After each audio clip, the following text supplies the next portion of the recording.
Welcome to Round 1, the series where we play just the beginning of a game to give you a taste of what it's like. In today's episode, sponsored in part by Mythic Games, we will be playing Time of Legends Joan of Arc, a story-driven miniatures-based game of resource management, card play, and superior positioning of one's armies on the battlefield. But first, let's set the stage.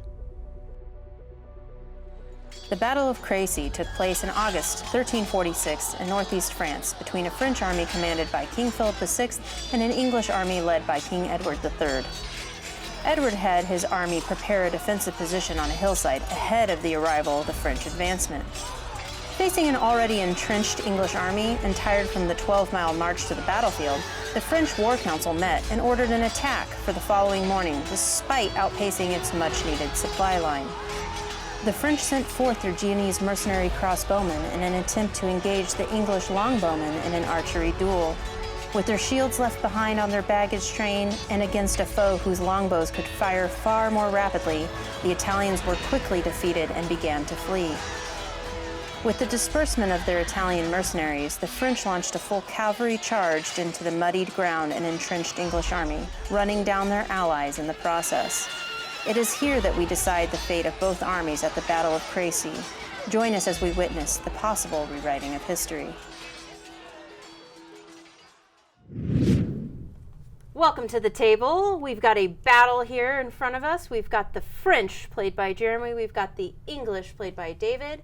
I'll be taking care of our NPC characters today. So guys, why don't you tell us what you have going on, your forces, and what we're going to be doing today. All right, so we are playing Joan of Arc version 1.5, and just as Kira said, I am playing the French forces being led by Philip VI. Now, I have completely asymmetrical victory conditions compared to David's English forces, and my objective here is to do one of two very specific things. One is to kill these supply wagons that he has over here protected by all of his different forces. My second objective, which is going to be probably just as equally as difficult, is to kill the Black Prince, which is the son of one of your leaders, and the king himself, which is Edward III. Now, this is going to be extremely hard to do in this game. Now, you are playing the English. What are you trying to do against my side? Yeah, I mean, our objectives are somewhat similar in that we're defeating each other, but they are quite different. I can either win by defeating 12 of his units, and this is a mixture of his units or his characters, or I can go after Philip and one of his other characters. So those are my ways of winning in this game. Again, like I said, we're both going to be doing similar things to sort of advance the cause. I'm also set up historically in a slightly better position here, as I'm on sort of this rocky hill terrain and in a little bit better position with some, behind some stakes. You're behind stakes and you have bowmen, plus you have these turncoat Genoese forces, which are Italian forces that were led by the French. However, they just got pummeled in this historic battle. And how we represented that is by placing a number of different tokens. There's 10 tokens. 4 of these represent these 4 forces. We don't know where they are at the start of the setup. So right now we're going to flip these over and place them on the board. These are kind of my forces, but not technically. They're obstacles for me as well, but they're also meat shields for you. Plus, defeating them is going to help you with those victory conditions. Yeah, these are very neutral forces. I'm flipping the tokens over here. I can use these to progress towards the 12 units I'm trying to defeat. And they're really not going to do much against either of us. Jeremy can defeat them too to sort of get them out of his way. But in doing so, he's going to advance towards my own objective. So we have a situation here where it's very bad for me at the start because my main forces in this game are my cavalry. And they are really good about moving and charging. However, we have some obstacles for all of them right at the start of the game. If these showed up on this side, it'd be a little bit easier for me to progress, but now I have to go through these guys in order to get to you, which means I have to spend more orders and more actions in order to do so. And the actions in the game are going to be determined by these round cards. Now, the scenario itself is going to tell you which kind of round cards to use in each of the games, and we've set this up already, and we know that we're going to have a number of different actions according to these rounds. We also know that there's a number of different rounds in the game, so we're trying to complete these objectives before the game ends. All right, so we've already set up the board. We have a number of different units. Do you want to talk about your units real briefly, and then I'll talk about mine? Yeah, I have 4 characters, as it were. This is going to be John Chandos, Edward III, Earl of Arundel, and the Black Prince. These guys are in and amongst all of my troops, and that's these guys over here. The unique thing about my troops compared to Jeremy's, while he has cavalry, I have bowmen. So one of the things I'm going to use the bowmen for is to not do as much damage, but really try to control the battlefield by shooting some arrows, spreading some guys out, hopefully, so he's not able to sort of cluster his forces and bring them all in a strong force. I only have 3 main characters compared to his 4. I have, as I said, John, Charles, and Philippe, and all of these have different varying powers. However, all of them are mounted, meaning that they can use the charge ability, which is by one of the actions on your personal player board. I have a number of other different units like pikemen, sergeant-at-arms, and peasant military that I'm also going to be using to kind of supplement those forces to get them across the battlefield and to attack David's forces. Now, so there's a couple other things that we want to talk about before we get into the game. One are the player boards. Each player who's participating is going to have one of these boards in front of them. These boards are going to have 4 different columns in them. They're going to represent the 4 different types of actions that you can take.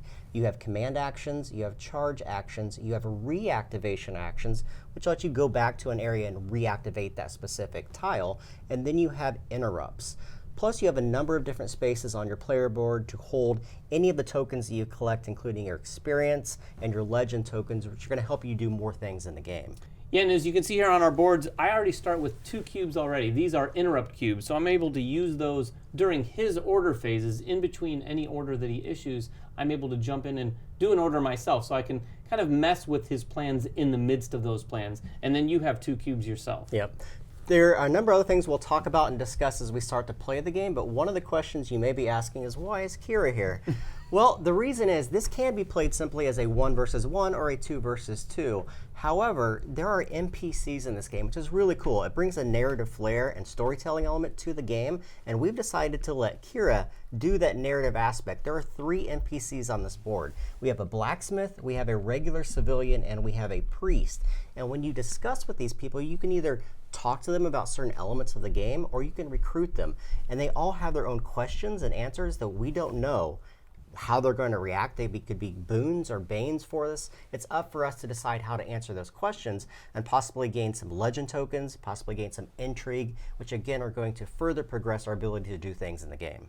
All right, so we're going to jump right into the game, and the first thing you need to realize is that there are 4 phases in each of the individual rounds. The very first phase is the council phase. Right, and we have our round cards to start the phase. We're going to flip this over to see how many command points each of the teams are going to get. Yeah, so these command points are basically the orders that you're going to be giving to each of your individual hexes. Now, it's a little bit different to think about it that way, because when you command something, you're commanding an entire hex. And also, each of these different units have commands that they can give to people if they are the main characters. Yeah, and it's interesting, too, that these gray ones are sort of the general command tokens. All the other colors can be used in that same way. It's just that the color-specific ones can be used in unique ways as an alternative. So next is the War Council. All right, next up we have the War Council cards. Each of them are going to choose which one in order to enhance their character's abilities. Yeah, so these War Council cards, each of the individual players simultaneously is going to choose which one of these cards in order to enact. Now, you can choose by first player order, which may be advantageous for David to know what I'm going to choose before he chooses. And all of these provide different benefits. You can only choose one of those cards. Yeah, it's interesting, too, because these cards aren't only the 3 cards themselves, but each card can have a number of different options on them. You're only just choosing one of the options on one of those cards and taking that benefit at the beginning of this. So I'll go ahead and say what I'm going to choose. It's obviously the one that has the charge on it. I'm all built around charging, so I'm going to pick this one here that has the charge banner and take one of those charge tokens and place them right here. That means I'm going to have an extra activation to charge during this round.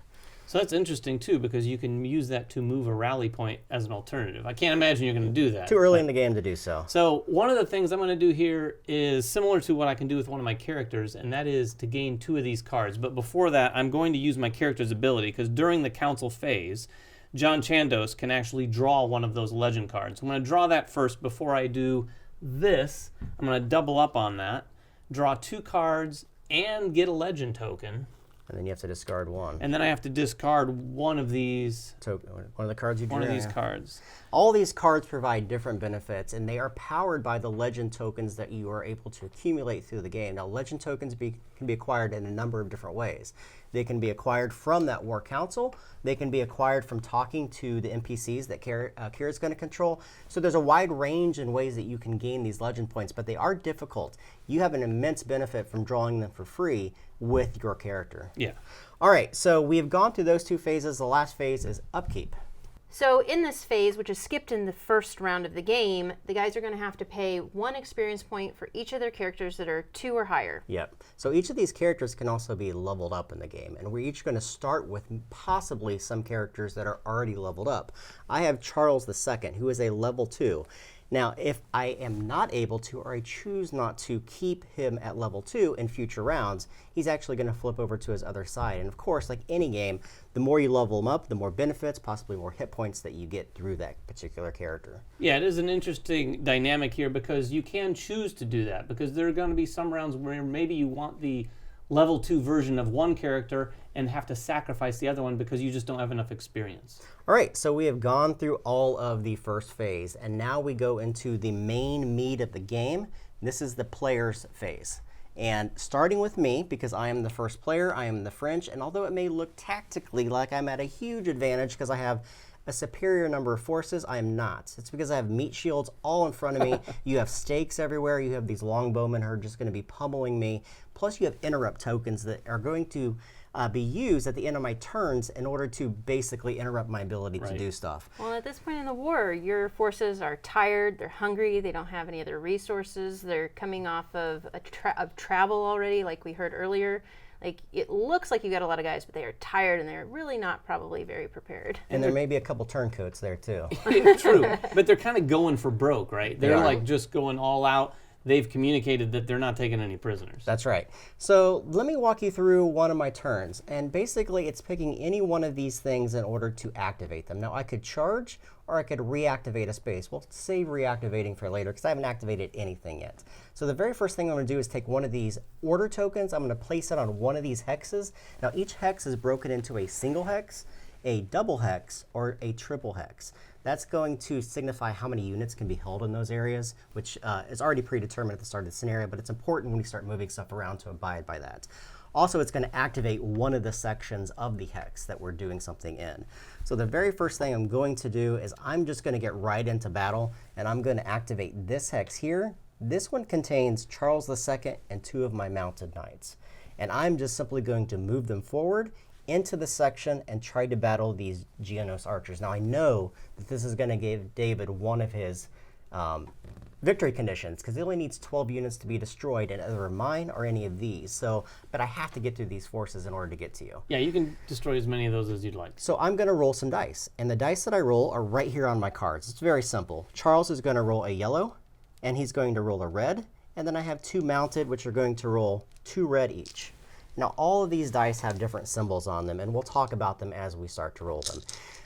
Now, these NPCs, they don't roll any dice. No. So I just have to get a push, a wound, or a disrupt in order to defeat them. So it should be fairly simple, and basically I'm going to pummel them. We're going to put this on David's side of the board because that's one of his 12 victory points. And I'm going to move all of my guys up. And why am I moving them up? Well, this is called follow-up, and you can do this anytime that you clear an area of an opposing unit's forces, which I just did. And this is why it's important to realize the units that you're using. I also have Charles II says after attacking, when he follows up, he gets to gain one of those legend tokens. So this is the way I gain legend tokens. Nice. And I simply put over here on my side of the board, and I continue going. That's one of the unique things here. It's not back and forth. I'm going to use all of my actions, and then he's going to use all of his actions. And you have the opportunity right now to pause the game and say, I want to interrupt. Do you want to do anything here? I am not going to interrupt right now, but I am going to play this because I can play this at any time. It's a legend card that I drew, and it costs 0 legend tokens. It allows me to just simply draw 2 more legend cards. Beautiful. So I feel these legend cards can really change things up, so I want to get as many of those in my hand as possible. Absolutely. Okay. I am going to spend another token, and I'm going to put this right back here with John I. Now, whenever John I is activated, he was a notorious turncoat during this time frame. He worked for whoever would pay him the most. And he is super powerful in this game. However, anytime I activate him at all, not just attack, but move him, do anything with him, I have to roll this die. And if I get a wound token, guess what? You get to activate them and not me. Right. So I'm going to roll this and get a Nope. disrupt. I'm good. And I can't attack, so I'm simply going to move them all forward into this next position. Now, what's unique about this game is that, as I already said, you're activating areas, not units. So I've activated these 2 areas, meaning that this has already been activated. I can't activate this area again unless I use one of these reactivation tokens. And then I can drop it in there and reactivate that area. Yeah, that's a really interesting thing about the game. You're not activating the units, and what Jeremy just did, he moved them into an area that cannot be activated except for the fact that he has that reactivation token. All right, do you wish to use an interrupt? I am not going to use an interrupt. Let's see, how many cubes do you have left? I'm not going to use an interrupt yet. Okay, I am going to use my reactivation. And I'm going to put it right here in that original spot I activated so that I can move them all up again. All right, not going to do anything? I'm going to let you react to why I move all these guys into one single square. Yeah, you Now, can move them all into that one single square, and then I might react. okay, so we have a condition here that needs to be noted. This is a hex that has 2 halves in it. Whenever you have this, you can only have 6 figures in that hex. And I have 1, 2, 3, 4, 5, 6. So that's perfectly legal at this point. David, do you wish to do anything? All right, I am going to actually use one of my interrupt tokens here. Okay. And I'm going to use this token just like I would on my turn to activate one of these sections. I am going to activate, let's see, you're going to charge next. So I should probably activate these guys here. I'm going to activate some of my bowmen, see if I can Ping some of my guys off? Or push some disrupt of those guys around a little bit. them? Okay. So I'm going to activate these guys right here, and they're going to fire. And these guys have a range of 2 full hexes. Yeah. Not just the spaces, but full hexes. So those guys are well within range. So I'm going to need, for bowmen, 2 yellow dice for each unit, so that's 4 yellow dice. Okay. Now these yellow dice have more pushes than they do injuries. Yeah. So that's the idea of these bowmen, is to get them moved around. So I'm going to Basically- roll these. Wasn't a great roll. I pushed 1. You could re-roll if you want and spend your 1 re-roll token, or you can say, I'm going to hold on to it. I'm going to reroll. Okay. I'll use my reroll token. And you can re-roll any number of your tokens. You can keep your push if you want. I will keep them push. Okay. So I got nice. 3 pushes and a shield.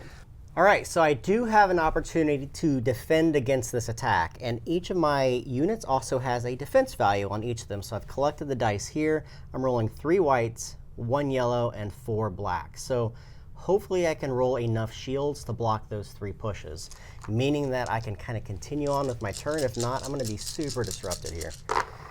Oh boy, I rolled 2 of them. 2 of them. And I will, that's fine. So David, you want to go ahead and point to one of those areas and I will push. I am going to point right here. Okay, so let's retreat one of my horse units. That makes the most sense to, no, it does not make the most sense to me. I need these horse units for my charge activation. So, oh boy, we will move Charles. They're all horse units. I just don't want John to come back and bite me, because John is super strong. Seems like but he's a good one to yeah, I'm move. going to push John back. All right, I have at least 4 more activations if I wish, but I'm going to use a charge. And I'm going to throw a charge right into here. Now, before we get into what happens, charge means I can take all of my charging units, move them 2 spaces if they're mounted, and attack. If they are not mounted, I can move them 1 space and attack. So, I have a number of different units here that are mounted, and I'm going to move them. So charge, we have 1, 2, oops, we got units falling, 3, They're tired. and they are, you know what, they're tired, so I'm going to allow him to be on his side. The funny thing is, Charles here is not a charging unit, even though he's on horse. So he's going to have to stay back and only move 1 space, but he doesn't get to attack as well. Right. So I'm rolling 4, or actually 2 times 4 units, so 8 red dice. Wow. Now there's a lot of things that we have to consider right now. Number 1 are the stakes. he has no bowmen behind these stakes, so they technically don't do anything other than say that if I win this, I can't follow up this turn. Right. Now we have to look at the number of dice he is going to be rolling for defense. So he's going to look at his cards and determine what that value is. Yeah, so I've got 2 Foot Knight units there, so I'm going to get 2 black. And then I've got a Sergeant at Arms, so 1 red. And then I've got the Black Prince, which is another black. Okay. All right. He also has retaliation on a number of his different units, but one thing we also have to consider is the word tear. His Black Prince has a tear 1. So I have to roll one of these yellow dice and determine if one of my units that's attacking actually can't attack. So if this shows a push, he has to stay where he is. It's fine. I'm not in any fear of being teared out of this round. So the first thing I'm going to do is I'm going to roll on my dice and see what happens. Now I do have the opportunity to do a reroll if I so wish. I will now order these according to what I have. So I have a number of disrupts, I have some pushes, and I have these 2.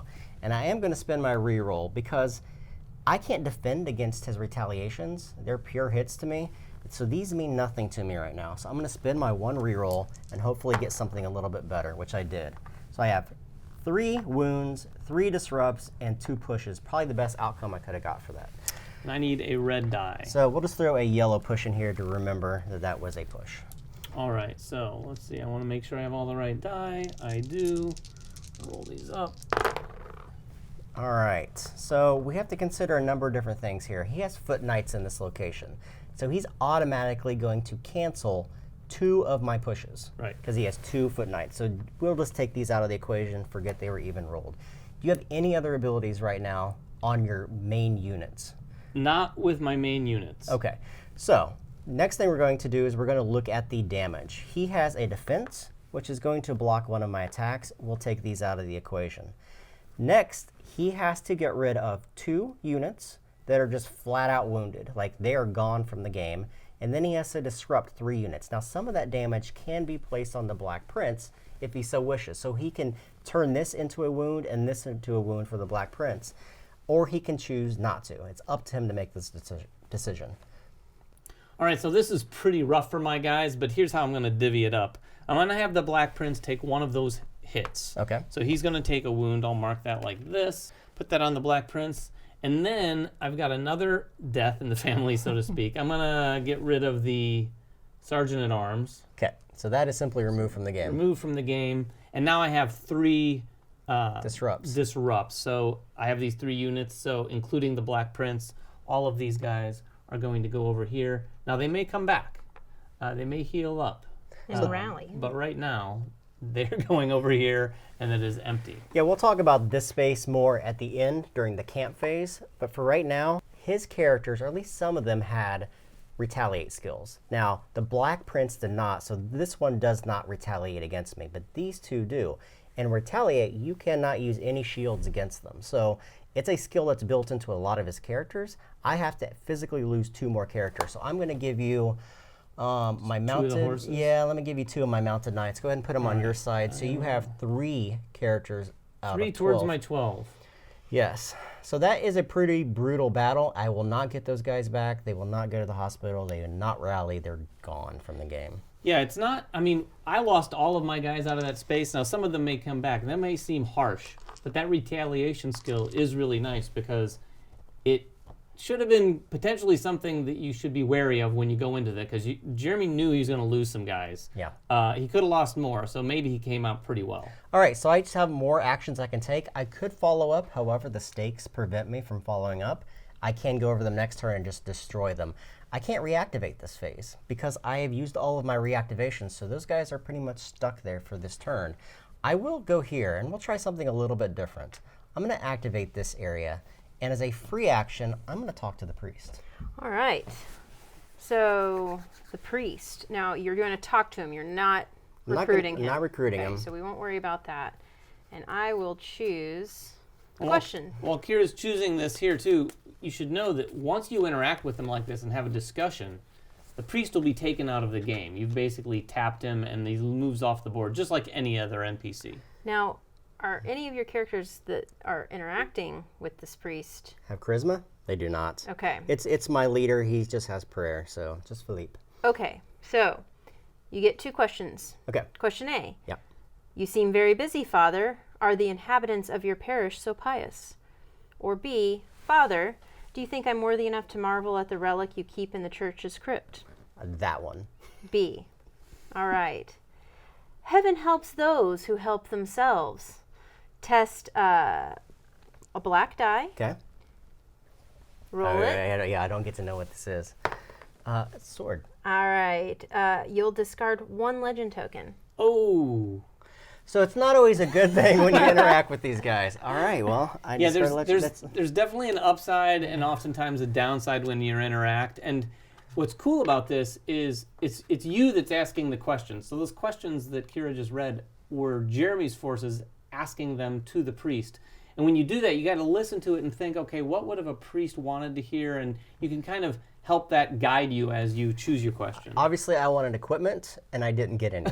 So now I get to activate just as normal. Now, all of your main units have the ability to use command abilities. And on the bottom of each of these cards, they have some numbers down here. One tells you the range, and the second tells you how many units. So if I wanted to at this time, I can also command one of my units that's 1 hex away to do something. And I will do that. I'm going to make my, let's make my Volgiers, hopefully I'm saying that right, move up 1 space. So they're just in a neutral space right now trying to move forward towards the battle. Now I get to activate the space as normal, and I'm going to move everything this way. Now what that does for me is it gets me in position with John, but it also frees up the space for rallying if I need to. Yeah. I can take 1 more command action or I can save it. We know at the start of the game that these have either 4 or 2 on it. So if I get 4, I'll have a lot more activations, and if I get 2, I'll have 1 saved. So I'm actually going to save this and save this for the next round. So I'm going to be done with my turns. And now we go over to David's turn.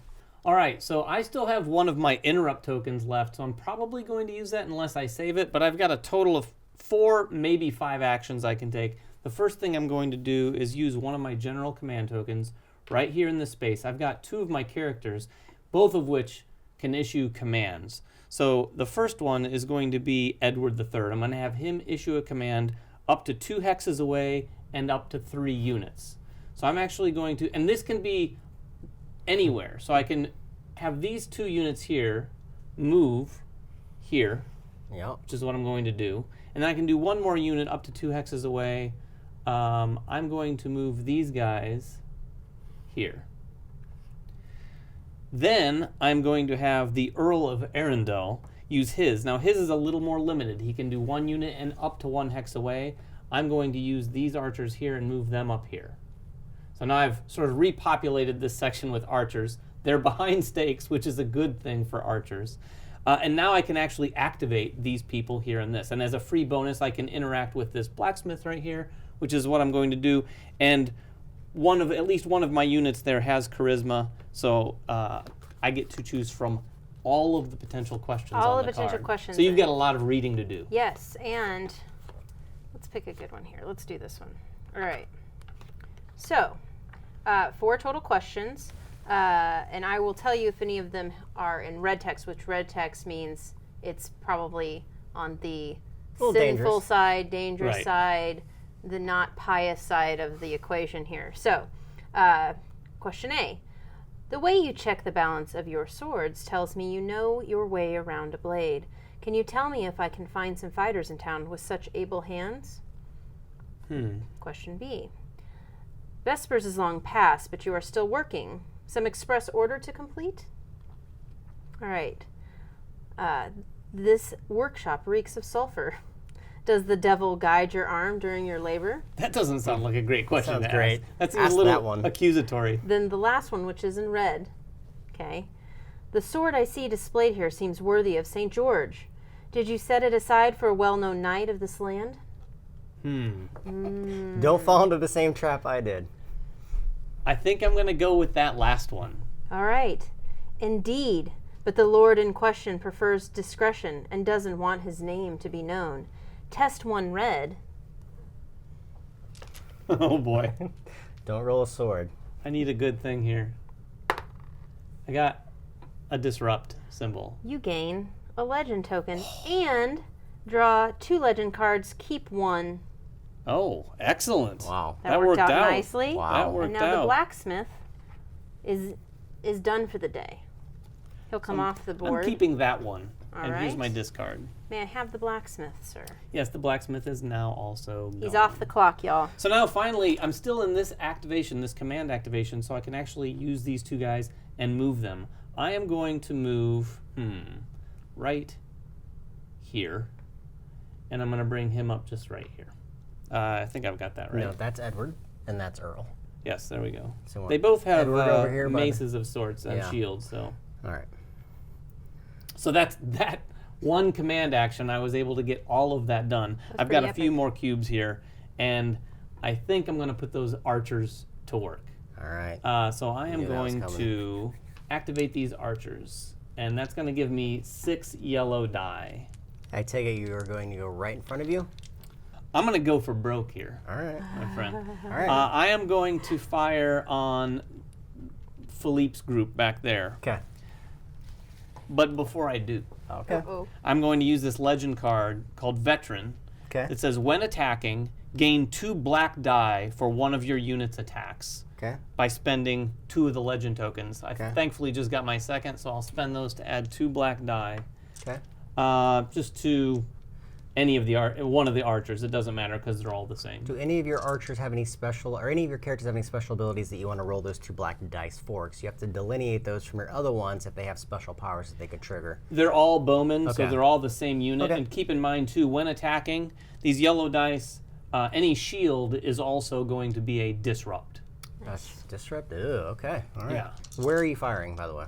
I'm firing right here where Philippe and his friends All are. right, so I have 2 blacks for Philippe. I have John with the white, and I have 3 pikemen there, and I have 3 yellows. 1, 2, and I'll use your other yellow when you're done with it. All right. So here we go. That's a beautiful thing, and you don't have your reroll either. Oh, that is rough. That is 4 blanks. Well, the shields are disrupts. Oh, so okay, so you have 2 disrupts. I'll just move them to the disrupt side to help us remind that, and I'm gonna replace this with this so I can take that die to roll. right. So that's all you have. I will put them like that. That actually feels good. I feel good about No, this. that wasn't a great roll, but we'll see how it goes. Let me see if I have any defense on any of my guys. When defending for, nope, that's Charles. He's not there. He's up there. When defending, I can cancel a push. So I will cancel this right off the bat. I don't even have to worry about it because that's Philippe's power. And I have pikemen. When defending against horses, you don't have any horsemen. Don't have to worry about that. So let's do it. We have 3 Oh, you defenses. got a lot of shields. All right, so I'm going to defend against all of it. I don't have any retaliate, so none of this other stuff is going to hurt you at all. So that was a good thing. That was rough. The French will continue on, it would Yes. seem. Yes. All right, so now what do I want to do? I'm going to take these lonely archers Yep. right here. Okay. Yeah, these guys. Okay. And I'm going to fire on these Genoese right Okay. there. So that's just going to be 2 yellow dice. All right. You need only a I need hit, something, a right? disrupt, or a push. We'll kill him.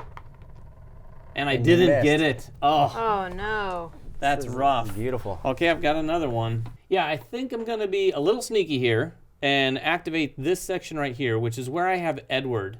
Now, I only have Edward there, and you might think he's way back here. He's not going to be able to do much. But remember, he can command. So he's going to command up to 2 hexes away and up to 3 units. So I'm going to effectively reactivate those archers and see if we can give it the old college try again here. Where are you going?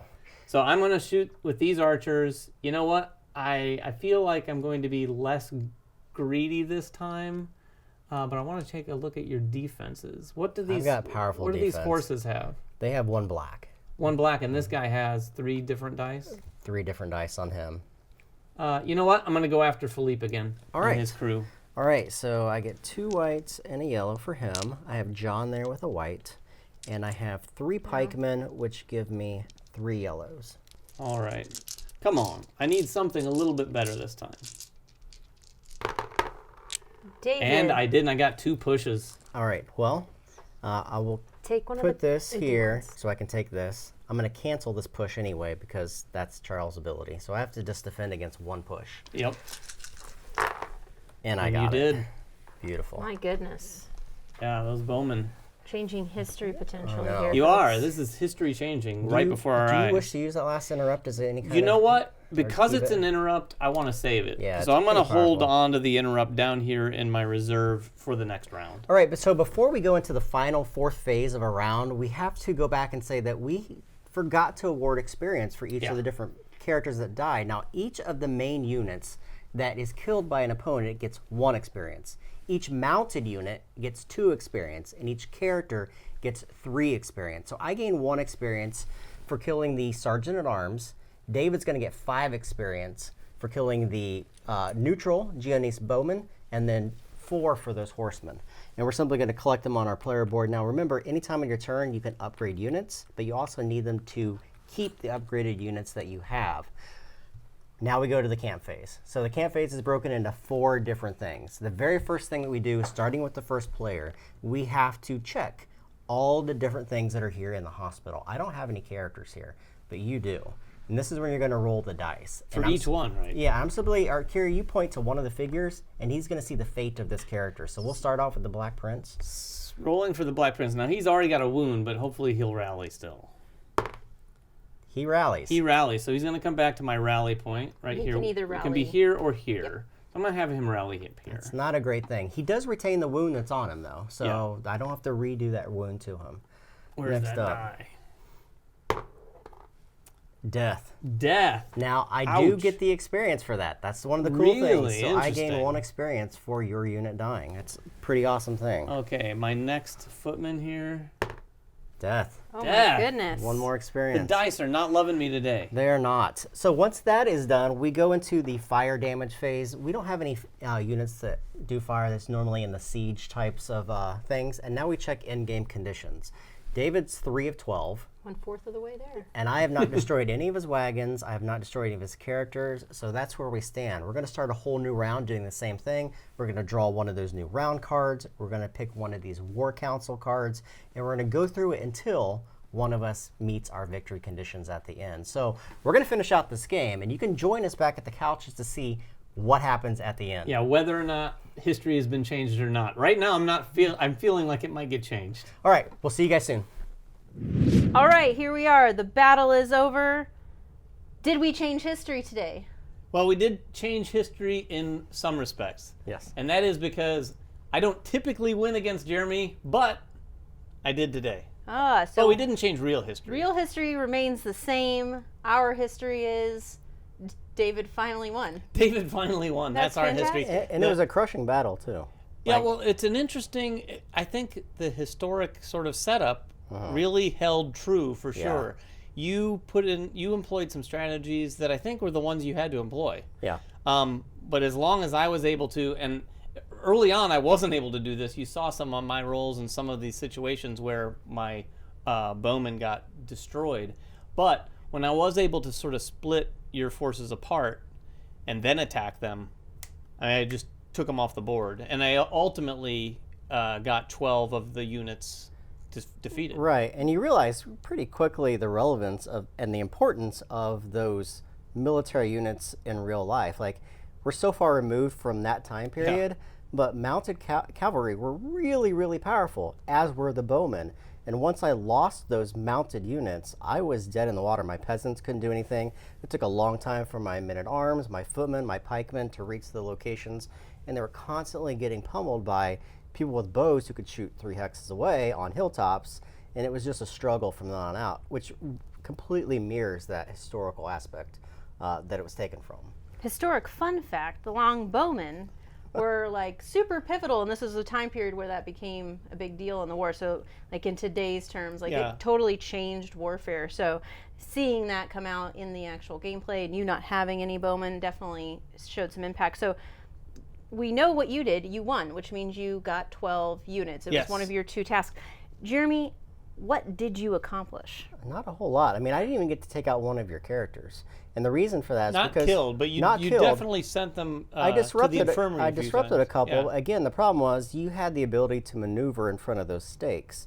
And those stakes inherently stop the charge ability of my unit. So I could use my units to rapidly move, and if they crushed the people across from those stakes, they were basically stopped there. Yeah, you couldn't follow up. Right, and once you use those cubes that you get at the beginning of the game, I had a charge cube and a reactivation. There's very little ways to get those back if they don't come back on the War Council, so you're pretty much stuck with maybe 3 or 4 basic orders and maybe turning one of those into something else if they flip up.